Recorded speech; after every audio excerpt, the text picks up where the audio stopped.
Hello, everybody. Welcome to the next episode of the TLC Podcast. I'm your host, Eric, joined as always by Mike. Mike, how are you tonight? I'm great. How are you doing? I'm doing good. Doing good. It is Super Bowl week. The Eagles are in the Super Bowl, which is amazing to me. But aside from that, man, we had us quite the weekend and quite the week in NXT. Boy, did we ever. First off, the Vengeance Day Premium Live event was incredible. Yep. Just knocked it out of the park, as always. NXT just never fails to deliver. No, they don't. They don't. Yeah, so do you want to start with the Carmelo Hayes and Apollo Crews match? And Sure. We can start there. I mean, it needed to do that match did what it needed to do. Yes. It needed to get Carmelo over strong. And then also it gave us the Dabba-Kato returning to feud with Apollo, which is going to be an interesting feud, I think. I absolutely loved that. Yes. And as soon as I saw him, at first I thought, like I'm sure a lot of people thought, that, oh, cool, he'll be there, kind of even out the Trick Williams effect. Right. And then it dawned on me, I'm like, but like maybe it would make more sense to have him feuding. Oh, now I'm getting a call from some number I don't know. I always love those. Wonderful, those things. Yeah. Yes. But so now it looks like we're going to get that feud. That should be a lot of fun. I think there's a lot to unpack there. Yes, there definitely is. And I mean, it'll be perfect. That'll be a good mid-card match for Stand and Deliver. Maybe do some sort of gimmick with it. Because you know Wesley's going to defend in a ladder match. Because every time NXT wrestles on WrestleMania weekend, there's always a North American ladder match. Yeah, wow. You're right. So you're going to have that. So that'll put a few guys in that match. And then the way they ended it and the way last night was, it's going to be Carmelo and Braun for the title. Yeah, which I think we'd already talked about that had to be their main event for Stand and Deliver. Yeah. Like it just everything made sense. Sometimes you just have superstars and everything kind of aligns perfectly. Yep. And this is one of those instances where it all just kind of aligned perfectly. Yeah. Yeah. Braun's been a strong enough champ. They've kept Carmelo away from him. So now we can finally have that match. And to me, like I right away immediately started thinking this has got to be Carmelo Hayes winning the title. Yeah. And you can start looking at Braun Breaker being called up to the main roster.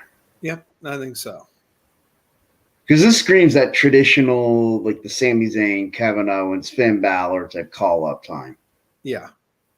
Yeah, Braun's ready. He's at that level where he's carried NXT long enough, and they have enough supporting characters and cast now that they don't need him on NXT. Yeah, I certainly don't see what NXT would do for him at this point. It's more about like, would he do something more for NXT? Exactly. And I don't really think that he would. I mean, because what are you going to do? Use him to put over like JD McDonough or like whomever? Yeah, and you really can't do that at this point because you need him to be a strong main roster star. Right. So I think Stand and Deliver will be his swan song.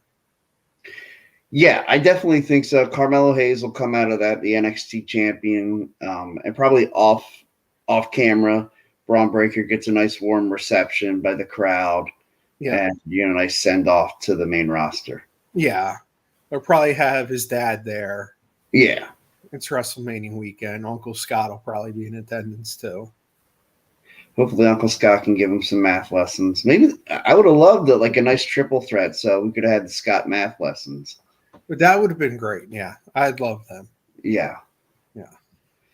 Boy, talk about taking a simple equation and turning it hard. That was great. But okay, so I guess well, we already kind of did the NXT Championship match. Grayson Waller had an interesting post match on the off-air portion where he had like a little segment where he gets into a little spat with Shawn Michaels. Yes, that'll be interesting to see what they're going to do with that next. Right. It certainly seems like Grayson Waller trying to play on that whole, like, hey, I'm not one of your, like, second generation guys or one of your fanboys. Yeah. And I wonder if Shawn Michaels shouldn't get back in the ring, not for an NXT talent, not even Grayson Waller. No. If it's not WrestleMania and it's not somebody huge, I don't want to. Look, I'll be honest, I don't think we need to see Shawn Michaels ever get back in the ring. Neither do I. I thought when he retired, WrestleMania 26 was beautiful. Mm-hmm. Then he did that horrific tag match.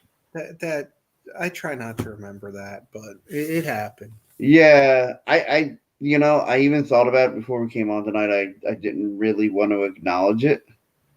And I just kind of wanted to say, we haven't seen Shawn Michaels in the ring since WrestleMania 26. And if you had tried to correct me, I'd be like, nope, I have no idea what you're talking about. I try. I mean, that was one of those matches where it was just bowling shoe ugly, to quote Jim Ross and Jerry Lawler. Yeah. It was horrible. And it's amazing what people do for $1 or $1 million. Yeah, and I think it was one of those things where about 5 minutes into the match, I felt like all four of them knew they were in trouble. Yeah.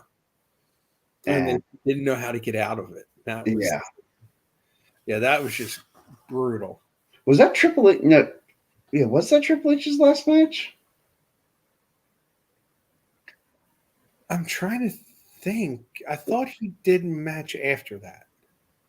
Okay, I'm trying to think of where that correlates with when he worked with Batista at WrestleMania 35. I think that was after. Because was that the first crown jewel? Hold on, let's see here. I believe it was the first crown jewel. Okay. When they did that horrible let me see here. WWE Crown Jewel. Let's see here. 2021. 2019. Let's see. Was that it?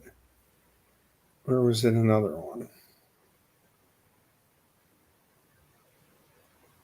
No, it might have been even earlier. Oh, okay.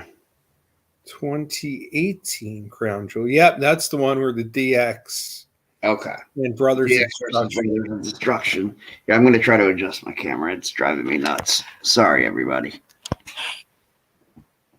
Yeah, so that was 2018. Okay. Which would lead me to believe. Well, no, then because his last match then would have been the WrestleMania against Batista, I suppose. Right. Yeah. Yeah, 35. Yeah. Yeah. Because I know that was in 2019. Yep. Yeah, so that, I guess that was Triple H's last match. Okay. Yeah. Yeah, and he's officially retired, and so. Yeah. I mean, with the whole pacemaker, I get it. Like you can't play around with that. That's your health, man. Like. No, especially the career he's had. No. Yeah, that's a Hall of Fame worthy career. That's interesting. We haven't had any names revealed for the Hall of Fame. No, I was thinking about that. I've seen people put online. I saw like people making predictions that Batista's going to go in. One class I saw was Batista, Umaga, Michelle McCool, the Midnight Express, and then two others that I'm drawing a blank on. I remember seeing Cyndi Lauper. Cyndi Lauper was the celebrity, yeah. Yeah. And then I'm trying to think who the sixth person was. Yeah, I'm drawing a blank too. Yeah. I mean, I think it should be Triple H or maybe The Rock. Yeah. Because even if The Rock can't do a match at WrestleMania, which to me, I find it hard to believe that they hadn't approached him about the idea of doing a match, and he must have just turned him down, or the money just may not have been right. Right. Yeah. I don't know what led to them not having that match, because that's all that they were really hyping up. Well, I felt like that was the reason you kept the belts on Roman for as long as you did, because you figured, well, we're going to be in Hollywood at 39, and we could have The Rock versus Roman Reigns. Right. And I always felt like you didn't need the championships on Roman to have that match. No, not at all. Not at all. No, I think it should have been, like we've said before, Drew should have won in Clash at the Castle. Yes. But Roman's going to hold on till WrestleMania.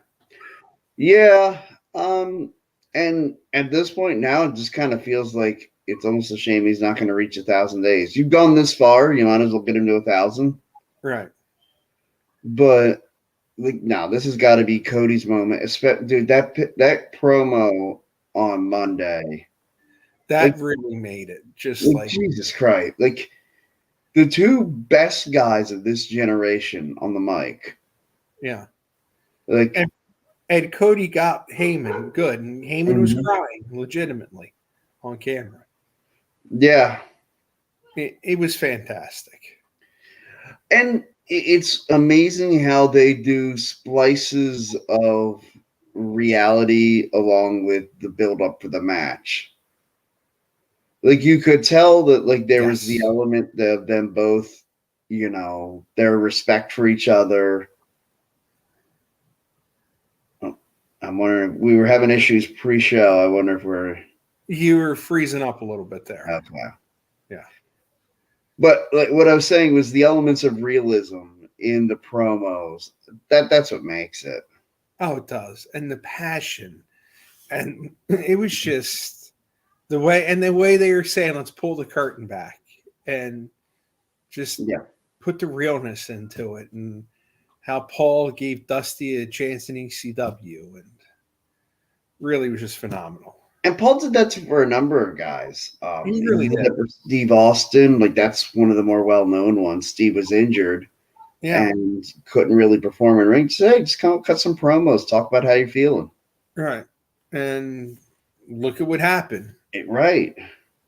I mean, without ECW letting Steve Austin be Steve Austin, I don't know if we ever get to Stone Cold. Right, because like you think about it, like WWE certainly didn't seem in a big hurry to let him do it. Yeah, they didn't. They had that ringmaster gimmick for a little bit, and it was a disaster. It wasn't, and without the little bit of time he spent in ECW, would Steve Austin have had the confidence to go to WWE and say, "Hey, look, why don't you just let me be me with the volume turned up?" Yeah, and see, I don't think we have that magic anymore in wrestling. No. Well, guys are too afraid, I think, of failing. I think guys are too afraid, and I also think we don't have a place like an ECW or the territories anymore. Where, to me, I saw this on Dutch Mantel's podcast with James Romero. Dutch was saying how ECW and a couple other promotions used to be one commentator for the whole show. You look at Rampage or Dynamite sometimes, you got 4 people commentating a match. Yeah, it's too much. It's too much. Like 3's pushing it, but 4, forget about it. Well, and I get the idea. They have all these guys. They want to give them these spots to let them go out there and develop on the mic and to either be good commentators. Like Chris Jericho, as talented as he is and as great as he probably could be as a broadcaster, dude, unless you're going to go be a broadcaster full time, don't waste my time with having Chris Jericho on the broadcast booth. Exactly. Like, we don't need him on Rampage.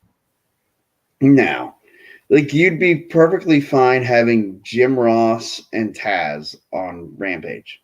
You would be. I mean, let's face it.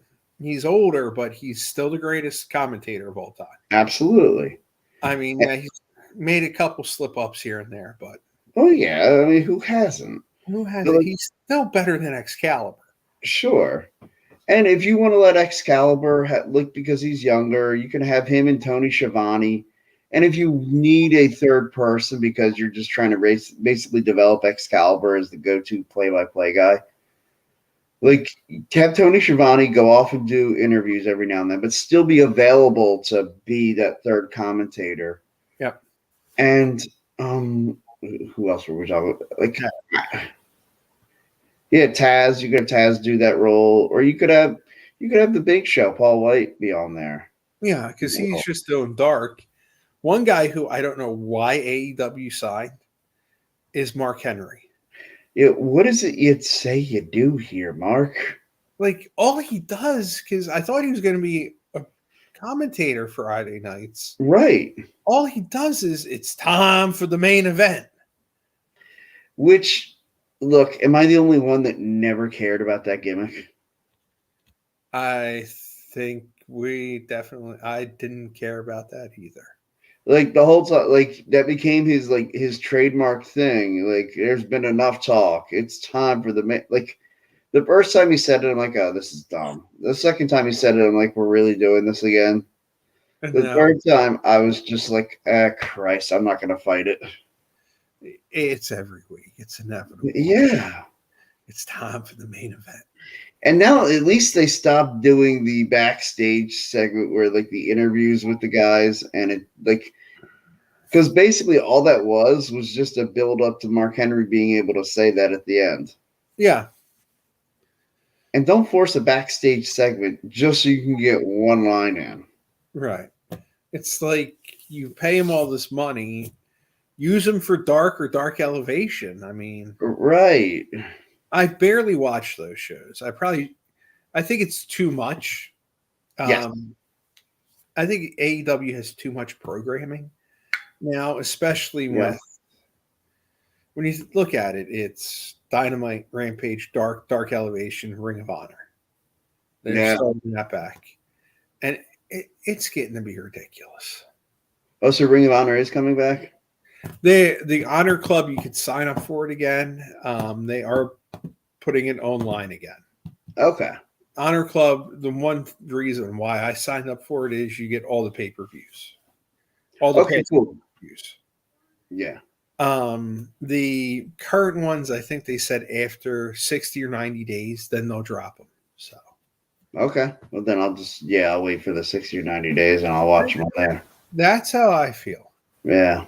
I mean, unless it's like next Saturday, it's going to be a huge night of wrestling between Chamber and the Battle of the Valley. At least like with New Japan World, you can watch it live for the $10 a month. Right. And I'm still trying to get mine situated because I want to get the New Japan World. I want to be able to download that and watch it. But hopefully pretty soon I'll have that situated. Yes. Yeah, no, that's well worth it just for Wrestle Kingdom alone. Yeah. Hi. Yeah. Hello.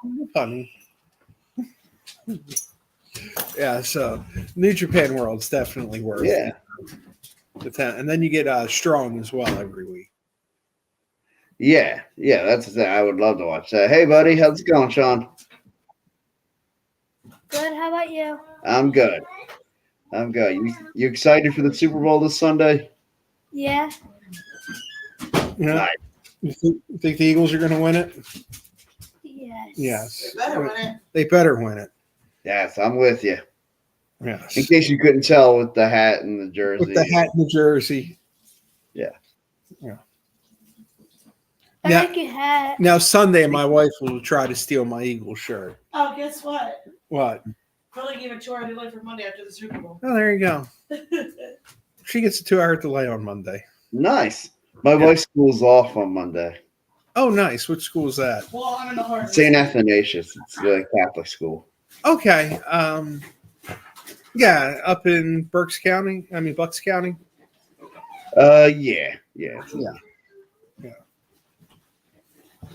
Yeah, it's funny. When she told me, she was like, "Oh yeah," she's like, "We're gonna be off the day after the Super Bowl." I was just like, "Wow!" Like, and then I started hearing like some public schools were like, "Yeah, we're gonna be 2 hour delay," and so I'm just like, "This is a Yeah. big deal."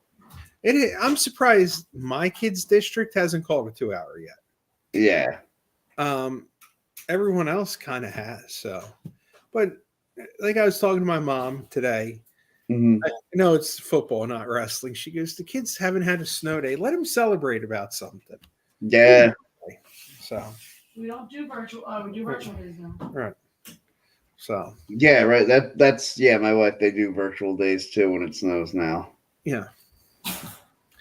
Oh, Yeah, so it's exciting. It's a big time in the Philadelphia area, Yeah. but man, it's gonna be wild when we have WrestleMania next year here. oh, I think Philadelphia's really gonna eat it up. I think so. It's gonna be huge for the economy around here. Oh, big time. It's Like- gonna be massive. I was talking to one guy at work, and we were talking about the idea of getting a hotel room down at the At the Holiday Inn. well, by where the Holiday Inn used to be, they have that live casino thing there now, Oh, okay. and we were talking about like what the rates might be for that. I'm like, dude, that's probably going to be out of the question for me It's to do. going to be ridiculous that weekend. Yeah, because like, I'm like, if you're doing that, you really gotta stay Friday, Saturday, Sunday, and Monday. Well, maybe not Monday night. You can check out Monday Right. and just hang around the town and then go to Raw that night. Yeah. I mean, it is. I think it's the 5th largest sporting event in the world now, WrestleMania. Yeah. And when you look at it, only the Super Bowl is bigger yearly. It's the 2 Olympics and the World Cup above it. So it's a huge Right. event. Yeah, as far as what goes on annually, it's Super Bowl and WrestleMania. Like Yeah. they're 1 and 2. They are, and this town's going to be nuts for it. Yeah, and it's gonna be such a huge deal. I had one buddy, like, because I kept insisting. I thought the year that they were going to do it here was going to be 42, and my reason being because that would be the 250th anniversary of the Declaration of Independence. Correct, because I think baseball's already announced the All. Baseball's All-Star game. Supposedly, All-Star the game, NHL and ML and NBA All-Star game are going to be coming to Philadelphia. And I think we're freezing again. God, Makes I love sense you. for that. Yeah. Yeah. So that's going to be a big year, and I thought WrestleMania was going That's to be what I that year thought too. Yeah. because it makes sense with the 250th anniversary. But hey, you know what? I'll take it 2 years earlier. I'll absolutely take it 2 years early. And you never know; they might do 40 and 42. They might. I mean, it wouldn't be out of the realm of possibilities. I mean, No. what was it, like 4 year difference between WrestleManias and New Orleans? So what's 2? Yeah, 4 years in New Orleans. I think Dallas was pretty quick. 4 years, maybe. Yeah, 32, and then, well, I think it was 6. Yeah, because it was 38 last year. Didn't they have 28 too? 20 was in MSG. No, 28. Oh wait, 28 was in Miami, right? Yeah, 28 was Okay. Miami. Yeah, 25 was Houston. Okay. Yeah. Which I wouldn't be shocked to see Houston get another one pretty soon. I always love when they announced Detroit is getting SummerSlam this year at Ford Field. Yep. The first event at Ford Field since WrestleMania 23. Right. I think it was WrestleMania 23. Yeah. Yeah. Yeah, that's going to be a huge event too. Yeah, SummerSlam and Ford Field's going to be crazy. What do you think about having it at the beginning of August rather than the end? I'm not sure how much I like that. Well, last year was in July. Yeah, I did not like that either. It didn't feel like SummerSlam time. It is a little too early. But if they're going to do another big international event, Labor Day weekend, I'm for it then. Yeah. We haven't heard anything about that, but that'd be huge if they did. That'd be awesome. I think they are. I mean, Okay. Labor Day weekend's kind of becoming a hot wrestling weekend because you're going to have All Out. All Out, yeah. And then now WWE's been doing stuff because they did Clash at the Castle and Worlds Collide that weekend. Right. That And I was guess it's going to make me just take, the Labor Day Monday off from work. So I can stay up and watch All Out. Yeah. I'm going to schedule my calls so I don't have to work Labor Day. That's smart. Yeah. Yeah. So let's talk a little bit more about NXT. So we talked about the championship match, the Grayson Waller match. That was really good. I really enjoyed it. I liked that it was a pinfall only match. Yes. Yeah. I don't like the escape the cage rules. No. To me, it's like it just seems like a coward's thing. Like it does. I mean, the only time really I could think of that really worked well, that rule, was Morocco Snuka. Yeah. Because every other time I feel like it didn't really add anything. In fact, I feel like more often than not it took away from. It takes away because it's like you want a clear, concise victor. And and how many times did you see like someone hit their finish and then walk out of the cage door? Right. Like I remember being at a Shawn Diesel cage match where Shawn hits with Sweet Chin Music and then walks out the door. I'm like, might as well just pin him. Exactly. Yeah, I've never been a huge fan of that aspect. The only one I can think of that I kind of enjoyed the ending of was Brett and Owen at SummerSlam. Oh yeah, that one was a good one too. But I mean, it wasn't like it was a clear, decisive winner. Brett never pinned Owen's shoulders to the mat. Right. And then Neidhart threw him back in. Yeah. And then you had that whole melee and the whole family climbing up the cage. That was ridiculous. It was ridiculous, but it was fun. Sure, yeah, it was a lot of fun. I SummerSlam '94 is low key one of my favorite events. That was a good event. I mean, Undertaker versus Undertaker, kind of lame. Although I was just happy that we saw actual Mark Calloway, the Undertaker, come back. Yes. And then it was Luger Tatanka was wonderful with Tatanka joining $1 Million Corporation. The Brett Owen match was good. Yeah. Mm-hmm. And I kind of liked the what was the tag? The Head Shrinkers versus IRS and was it IRS and Bam Bam? I believe. Yeah, I thought that was a decent match, which originally was supposed to be for the tag titles, but instead they had the Head Shrinkers drop the tag titles to Shawn and Diesel the night before. Right, which made no sense.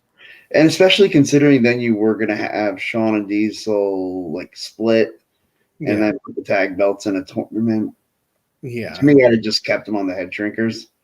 Yeah, it was Bam Bam. Bam Bam and IRS. Yeah. Yeah. And then Razor and Diesel were the Intercontinental title match. Yes, that was the other big match. I knew there was one I was thinking that I couldn't think of right off the bat. Yeah. Yeah. Yeah, I'm looking it up now. Alundra Blaze versus Bull Nakano. That was probably a decent match. Yeah, it was decent. I enjoyed it. And then the one stinker, like every pay-per-view, you need to have a stinker. The Jarrett Mabel, yeah. Yeah, as much as I love Double J, Mabel. Sure. Well, Mabel, how much could you polish a turd? You really can't. I mean, he's just... Yeah, God rest his soul. I don't like to speak ill of the dead, but some of the stuff that he did. And then to make him King of the Ring in '95 was just like... Look, he never had it. He was never the guy. No. And man, I almost ended up going to that King of the Ring because I loved the King of the Ring tournament, and especially in its original format in the 8-man single elimination one night. Yes. And I was like 15, and so I just started working and like making some money. I would cut grass and stuff like that, but at that point, I think I just started working at a local pizza shop. Okay.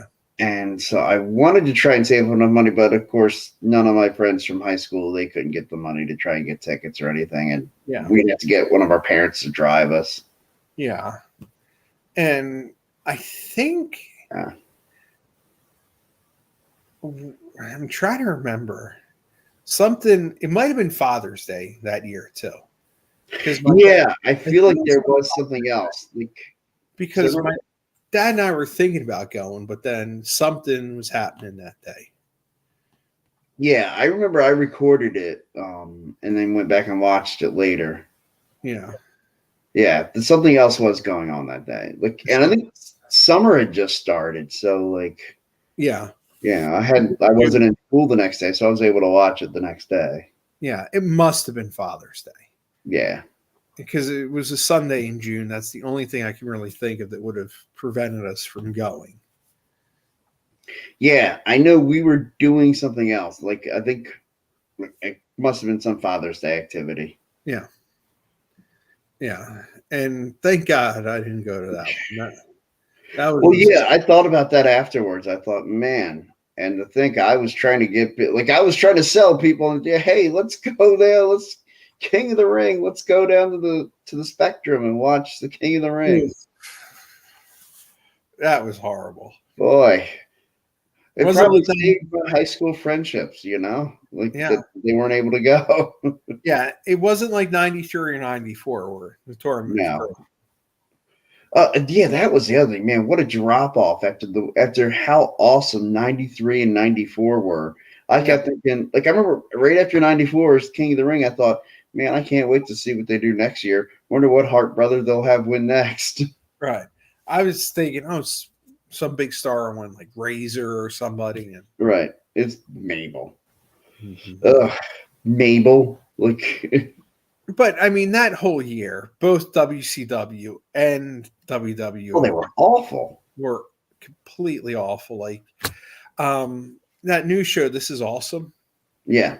On the network, they were doing the Rumble moments. And when my wife and I had COVID right before the Rumble, we were watching it.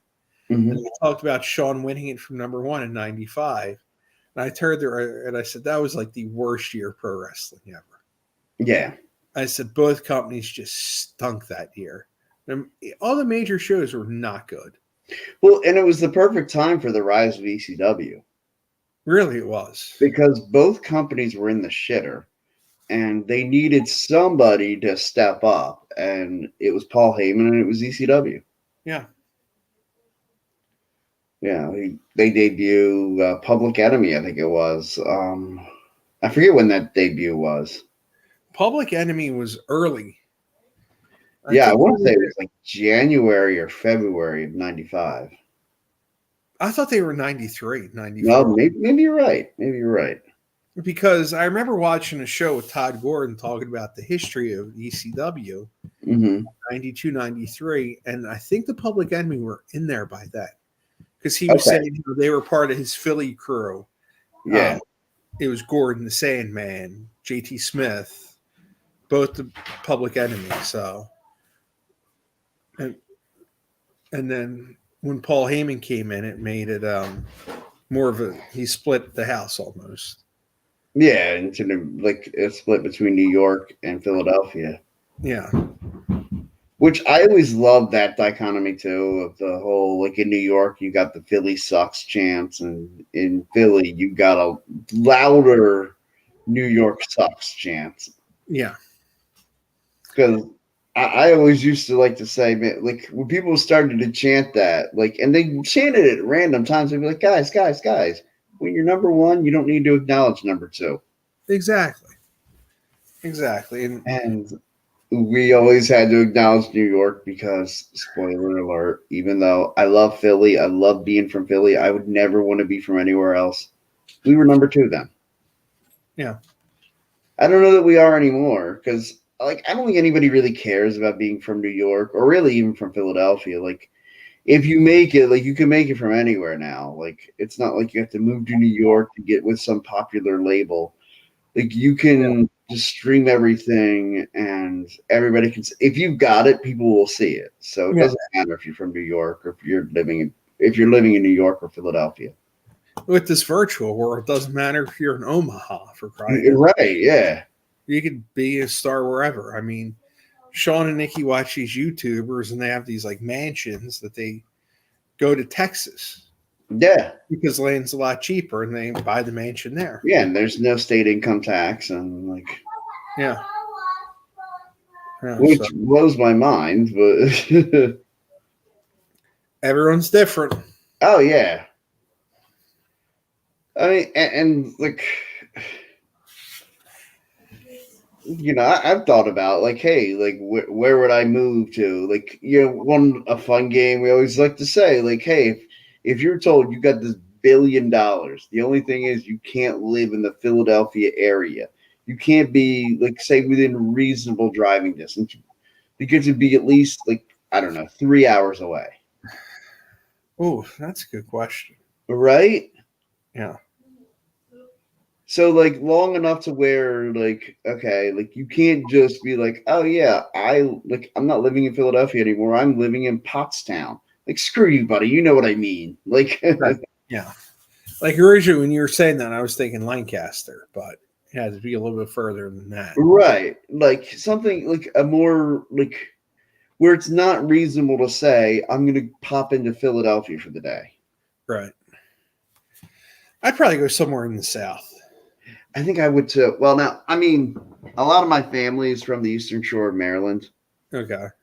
And so, like, to me, that just makes sense as to where, like, and again, I chose 3 hours purposely because 3 hours away is where Salisbury, Maryland is, where I'm from. Exactly.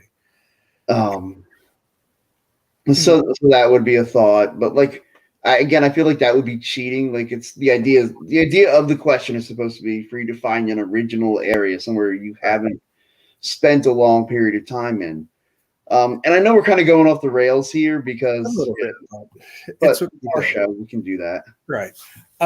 See, I guess I could cheat too in that aspect. I've got my uncle and his whole family live in the Northern California area. Oh, so I could easily. I've been there. That's really nice. I could go out there. Yeah, it really was a heartbreaker for them a couple weeks ago because they are all big Niners fans, and my Uncle Pete, he doesn't like to bet too much, but he sent a text message to his brother, "Do you want to gamble on the NFC Championship game?" And I was cracking up. I said, "Dad, he never bet you." I said, "You got to take him up." Yeah. Oh, yeah. Well, knowing him, it's going to be like a nickel, but they did a $20 bet, and there you go. Okay. There you go. So yeah. It's, but like we were saying, like the whole, you know, I guess let's just circle back to NXT. Let's not even try to have a smooth segue. Let's just go right back into NXT. AC Jade. Yeah. What Shawn Michaels. What a moment last night. It's funny. I read about it this morning. I hadn't watched it yet, and I was trying to catch it on NXT, watching it before we went on, and I hadn't gotten to it yet. But of course, I read about it, and because I wanted to be up on everything that happened. And wow, like, I'll be honest, I didn't see that coming. And the way they did the promo, it was like they were going to be friends again. And as they were sitting there talking, and it was just kind of like, oh, yeah, we're friends. They hug it out. They raise each other's hand. And then I'm just like, which one's going to turn? Which one's going to turn? And then when JC did, it was just wonderful. Because I think her and Cora Jade will be good challengers for Roxanne. Yeah. But I don't think they're going to take the belt off of Roxanne anytime soon. Yeah, no, I think she's got a lot left to prove in NXT. She does, and I don't see her. You think they'll try to make her break Mandy Rose's record just to get Mandy Rose off the record books? Well, remember, Asuka has the record. Okay, yeah, you're right. You're right. I don't think she's going to break Asuka's record. Well, no, I don't think anybody should break Asuka's record for a long time. I don't think so either. And like at least nobody in current NXT. Yeah, because really, to me, and I know there's a lot of talented women in NXT. Mm-hmm. To me, right now, it's really 4 are above the rest, I think. Okay, so Roxanne, Right. Laura, Right. Why can't I think of her name? Gracie. Okay, yeah, and Zoe. And Zoe, yeah. Yeah. Okay. I think those 4 are above everyone else. Indy Hartwell, I think, is good, but I think she might be phasing up to the main roster. Yeah, she kind of Indy Hartwell reminds me, and I mean this in a really good way, and anybody who's watched the show knows I have nothing but glowing compliments for Liv Morgan. And I feel like Indy Hartwell kind of reminds me a little bit of Liv in the sense where she doesn't need to win the NXT Women's Championship to prove that she's ready for the main roster. Yeah, really, she doesn't. And I think she'd be perfect to bring up now. Yeah, I think she absolutely would be perfect to bring up now. I think you can reunite the way. Oh my God, that'd be awesome. That would be so great. Yeah.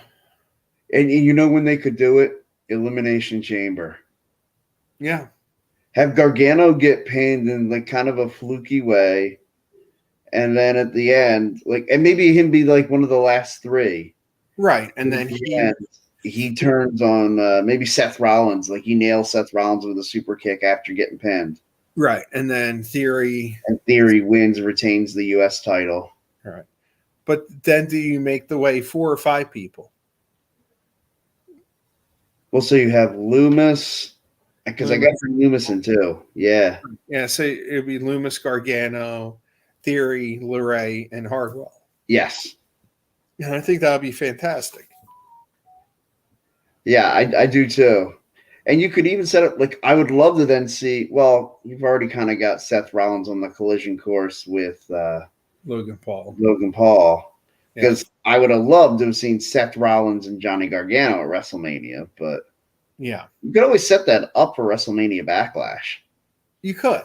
Or you can even do that for SummerSlam. Yeah, you could slow play that. Right. They could slow play it because it's going to be WrestleMania Backlash. And then I wonder if they're going to do anything in June or if they're just going to go straight to Money in the Bank.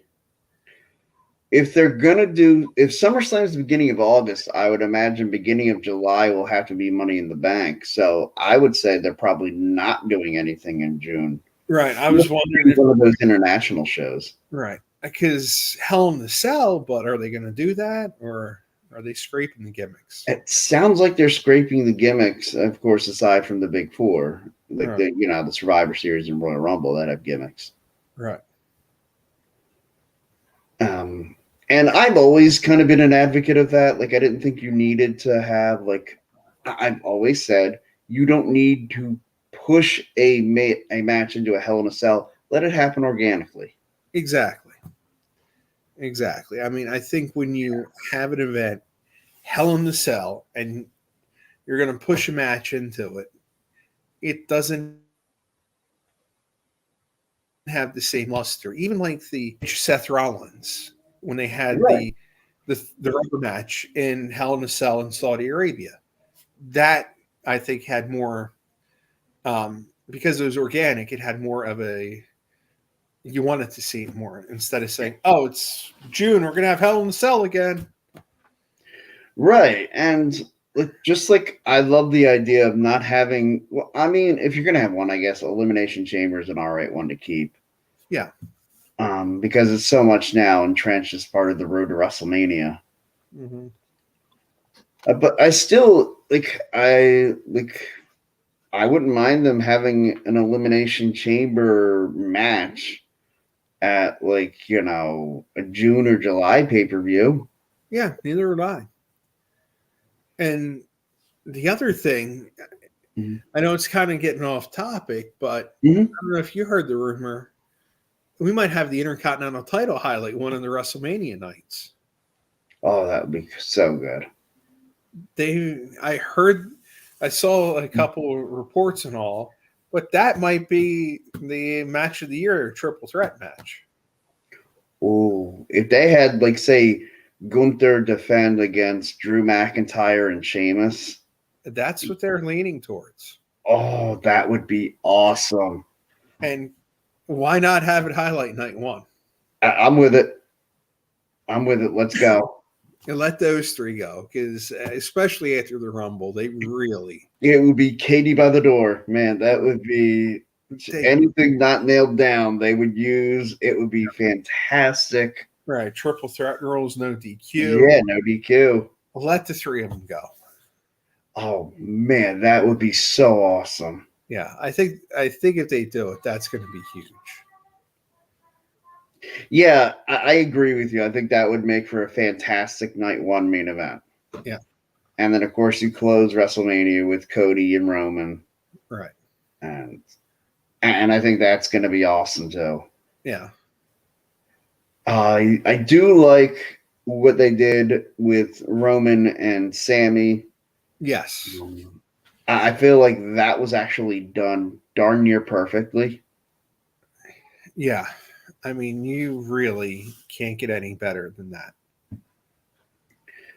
When Sammy gets on the microphone and said, "I never wanted anything from you until now," that was it was perfect. It was. And the problem is, we already know what the outcome is going to be. My thing is just, how are they going to get there? I just hope they make it to where they still, at the end of it, make Sammy look like a believable WWE champion. Right. I'm kind of hoping this is where Jey Uso screws over Sami Zayn. Yeah. And then we get the Sammy and Kevin against the Usos at Mania. Yeah, I think that would be the and what I'd like to see them do is don't have Kevin actively involved right now. Right. Not until until Jey Uso screws him. Right. And then I want to see, and by the way, I think what they should do on Friday Night SmackDown, where the Usos are set to defend the SmackDown tag titles, is they should have Jey Uso not show up and have Solo Sikoa fill in for him. I think they should. Yeah. I think that would be fantastic. I mean, the other thing is, really, they're defending against Ricochet and Braun Strowman. Yeah. That it's just such a new team. Imperium would have been the match. But what do we know? We're just fans. Yeah, we've only been watching the product since, the beginning. Exactly, yeah. I mean, come on, give Imperium the chance. If I can quote Roddy Piper, I was around when WrestleMania didn't have a number. Yeah. That is true. We're just WrestleMania. Yeah. Very simple.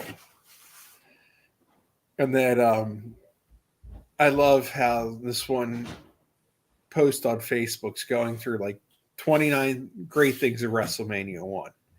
And then I sent it to you, the 26 great things of 2, because I know how much you love WrestleMania 2.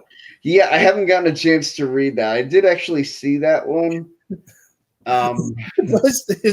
They put nothing about the Hogan Bundy match. Yeah. And the thing is, I rewatching it, I didn't really hate the Hogan Bundy match as much as I thought I did. It wasn't good, but I wasn't wanting to throw my remote through the TV to stop it. Right. Yeah. It wasn't absolute fall asleep stinker either. Yeah. It was just, okay. Like, and I realize I can sometimes watch it with a different lens now, being older and having seen, so many other stories. Like, it just kind of seemed like, all right, like Hogan against a big monster, like, Yeah. All right. Here we go. He tried breaking his ribs. Here we go.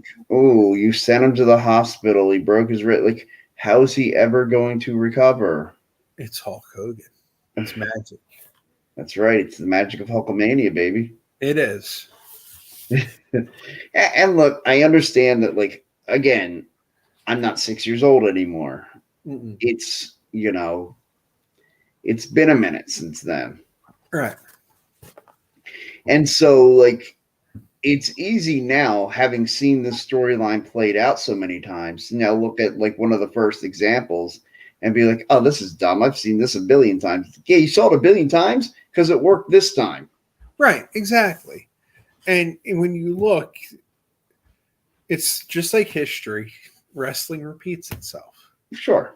They'll take a bad, and that's one thing I extremely love nowadays, where you can find the old territory stuff.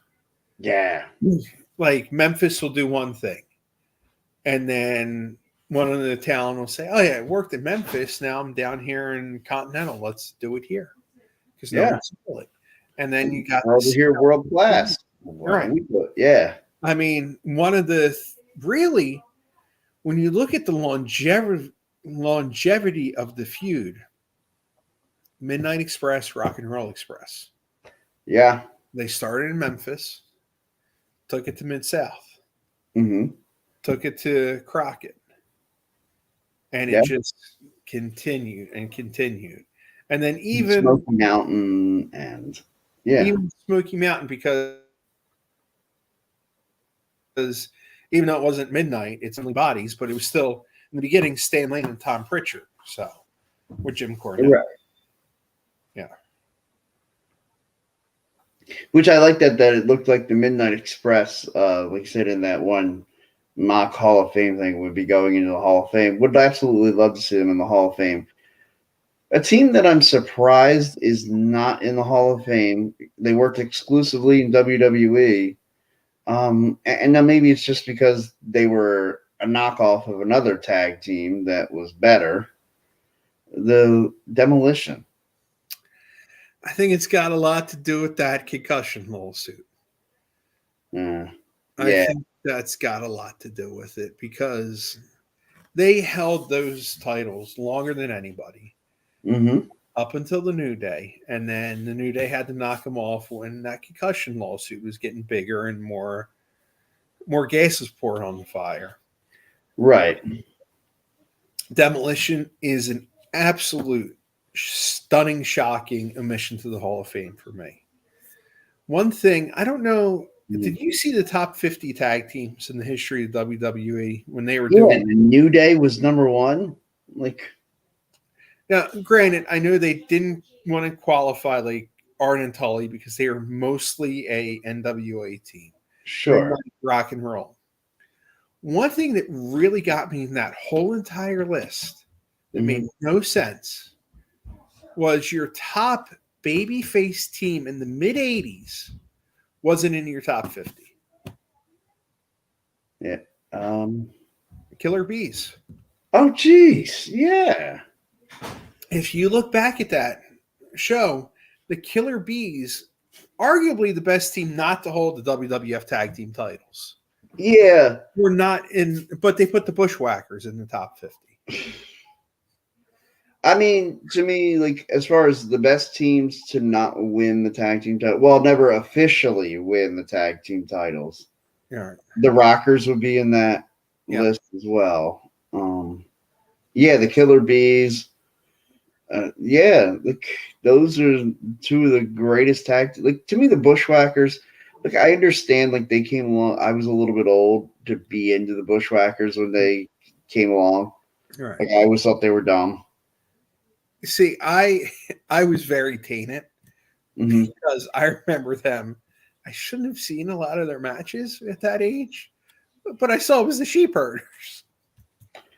Yeah. Yeah, I had heard of them, and I remember reading in like a magazine that kind of alluded to them as the sheep herders. Right.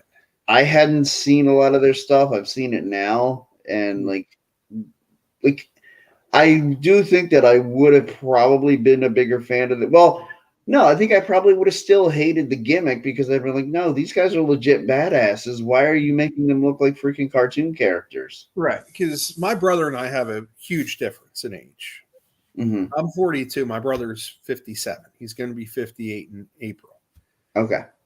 We're 14 and a half years different.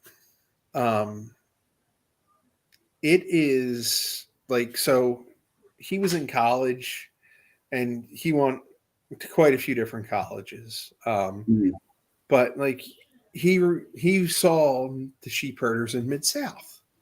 And I remember when he was home one summer, I guess it was 86. I snuck down like 11 o'clock. I said I was hungry, 12 o'clock. He's watching wrestling, and it's just a bloodbath between the sheep herders and the Fantastics. And I'm like, what's this? He goes, you had to go upstairs. I said, this is wrestling. This is different. He said, yeah, it comes on late because it's a lot more graphic, this product.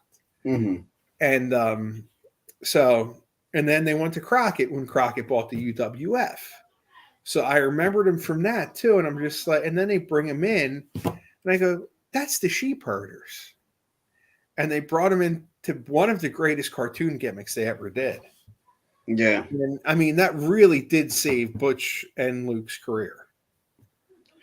Sure. It definitely did save their career. It definitely, elongated. Yeah. And I mean, and good for that. Like in hindsight, I don't blame them. No. I didn't like the WWE's like adaptation. Right. But hey, what can we do? I mean, they gave us Outback Jack a year before or two. Yeah. And yeah. Another thing about that list of the greatest tag teams, they put Rock and Sock in the top 20. Yeah, that's ridiculous. That was ridiculous. Another one. They were never a consistent tag team. Another one that was ridiculously high, especially because they didn't even like each other, was the Soul Patrol. Rocky Johnson, Tony Atlas. Those two did not like each other at all. They didn't like each other. They of course gave him a high number because Rocky Johnson being Rock's dad. Sure. Two other teams that were omitted from the list, former champions, were Dick Murdoch and Adrian Adonis. Mm-hmm. Which I could see because they were kind of like in the middle there a little bit. But the USA Express didn't make it on. Yeah, that was crazy too. And didn't make sense to me when you have like the Quebecers on the list. Yeah, and it's not that I didn't like the Quebecers. I thought they were an interesting team. Right. But yeah, that was a glaring omission. Yeah, they had a lot of glaring omissions. And then they put when you put the Usos above Demolition, it's like, really? When you put the Usos above the Road Warriors, I think they did. You lose all credibility in my mind. You lose all credibility because, as far as I'm concerned, if the Road Warriors aren't in the top 4, that list is horrible. To me, yeah, I would always go Road Warriors, Legion of Doom, number 1. Right. It's called the LOD Pop for a reason. For a reason. Exactly. I mean, I always considered them as a kid my favorite team of all time. Yeah, mine too. Yeah. I think they're still the most popular team of all time. But as I've gotten older, again, things change and all. I really do appreciate Rock and Roll Midnight. Yeah. And I would agree with that. I appreciate other teams like the Rockers. As I've gotten older, it's not as clear the number 1 to me as it was when I was a kid. Yeah, 10-year-old me would have said LOD's number 1 all time, hands down, not even close. I probably still put them at number 1 just out of loyalty to 10-year-old me, but it's not as clear cut as it was.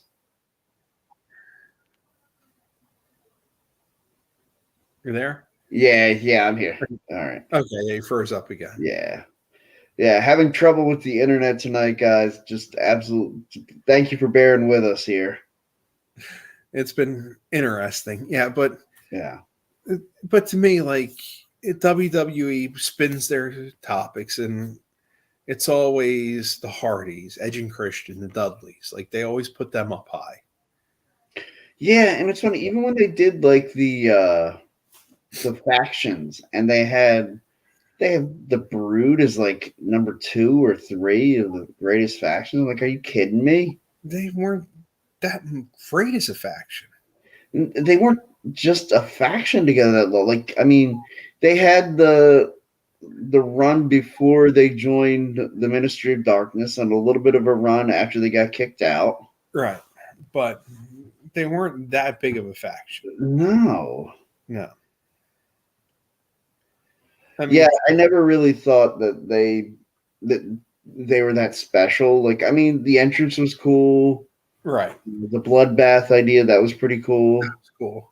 But, I mean, they weren't that great to get as a faction. It was the tag team. And Gangrel was kind of just the veteran leader until they didn't need him anymore. Right. And he was there to help push Edge and Christian to become the stars that they were to become. Exactly. And I think Gangrel probably always saw it as they were there to try to put him over. And maybe that was the original idea. Yeah. But I think as soon as Edge spoke and people got an idea of, oh, okay, this is what Edge sounds like, this is how he articulates, I think right away everybody saw, no, Edge is the star of this faction. Exactly. And then they tried the New Brood, and that didn't go. Yeah, where they just had the Hardys, a different tag team that doesn't talk very well at the time. Yeah. You're right. Yeah, Gangrel with the Hardys. It's like, okay, here we go. Yeah. Yeah. He's like, wait, hold on. We all know that you ended up liking Edge more than Gangrel, but are you going to like the Hardys more than Gangrel? Oh, you like them more than Gangrel too. Ah, shoot. Yeah, we don't have much for Gangrel to do now. Yeah. And it's a shame because I really felt like he was a good worker, and man, he really bought into the gimmick. Oh, boy, did he ever. I think he permanently carved his two teeth to look like fangs. I mean, he's really gotten the gimmick. He will always have the fangs, yeah. Yeah.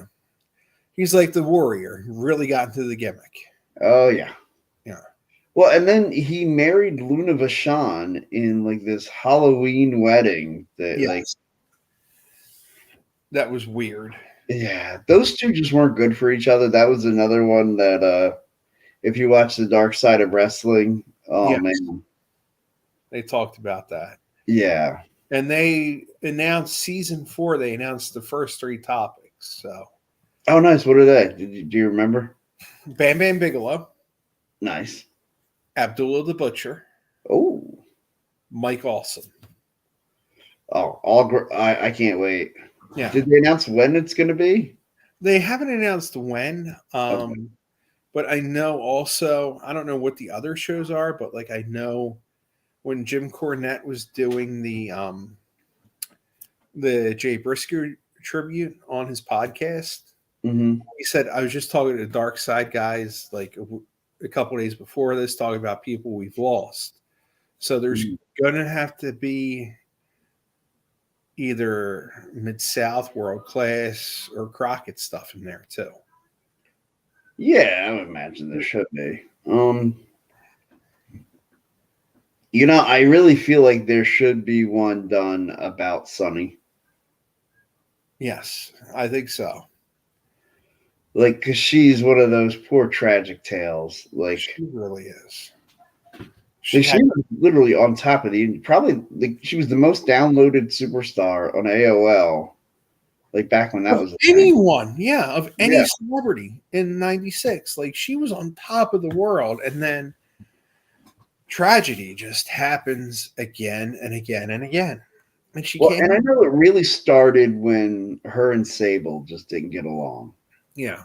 And it was like Sunny trying to be the number one diva, And she really, in my mind, she was always Number one. better, more looking than Sable. And like, Yeah.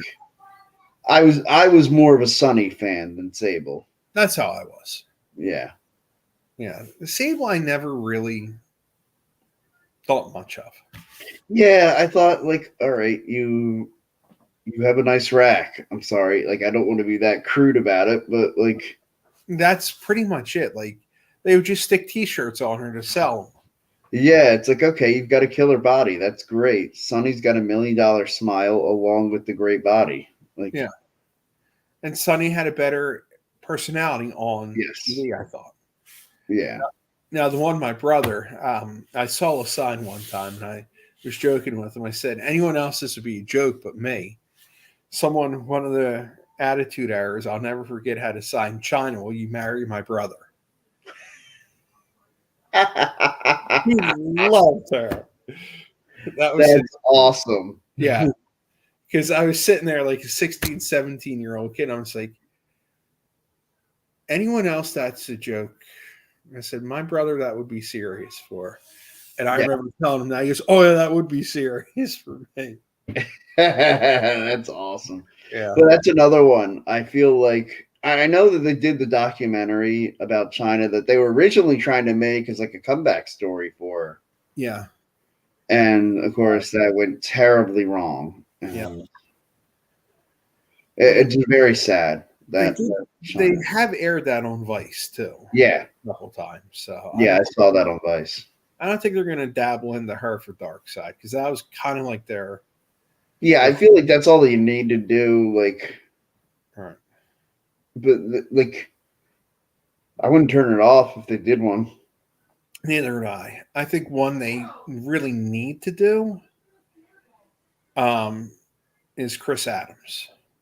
Yeah. I think he really needs one. Yeah, and if you think about all the people that he affected, like not only with his work in the ring, but as a trainer, like he trained some of the best. He really did.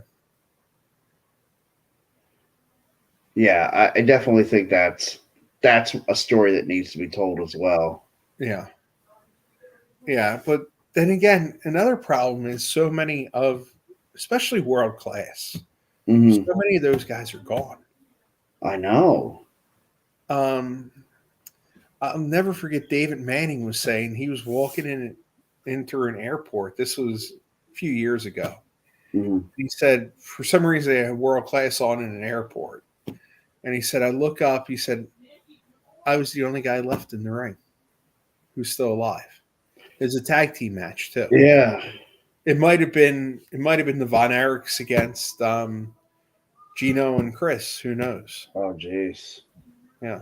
Yeah, I mean, it's crazy. Like, now, like, I've been going through my WrestleManias, and when I would watch, like, some of them when I've been watching, I'd be like, oh, wow, everybody in the ring right now is dead. Yeah, it's horrible. Yeah. I mean, right before Royal Rumble, I rewatched the entire Royal Rumble 92. Mm-hmm. When we were home for a little bit of time. And they announced all 30 in the beginning of the show. And I rewound it. My wife goes, what are you doing? And I think I counted 10 or 11 of the 30 are gone.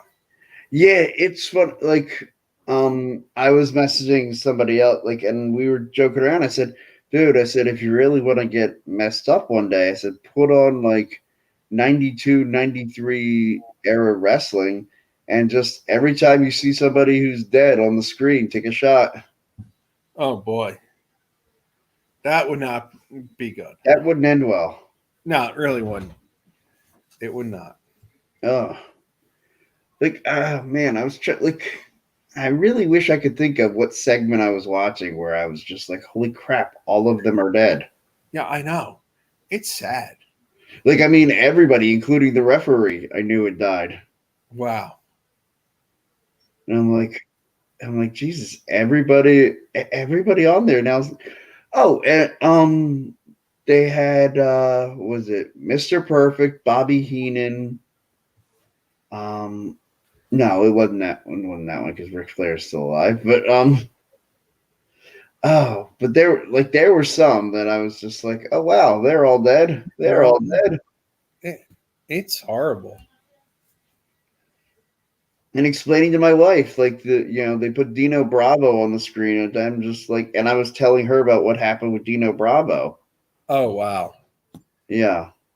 Yeah, that. And Rick Martel calling Pat Patterson and saying, "Hey, like, let's put together a tag team, me and Dino, and I'll take all the bumps and do all the spots. All he has to do is the power stuff." Right. And basically, Pat was like, "Yeah, we're not interested." Yeah. That might have saved them. Yeah. Yeah. Pat Patterson's another one. He's gone too. Right. Well, at least with Pat, he lived a long life. He lived a long life. It's not like Hercules or the Warrior or some of these guys. Big Bubba. I'm trying to think, was it the... Because is Tugboat gone? No, he's still alive. Okay, so Typhoon is still alive. So, okay. And Paul Ellering's still alive. Yes. Okay.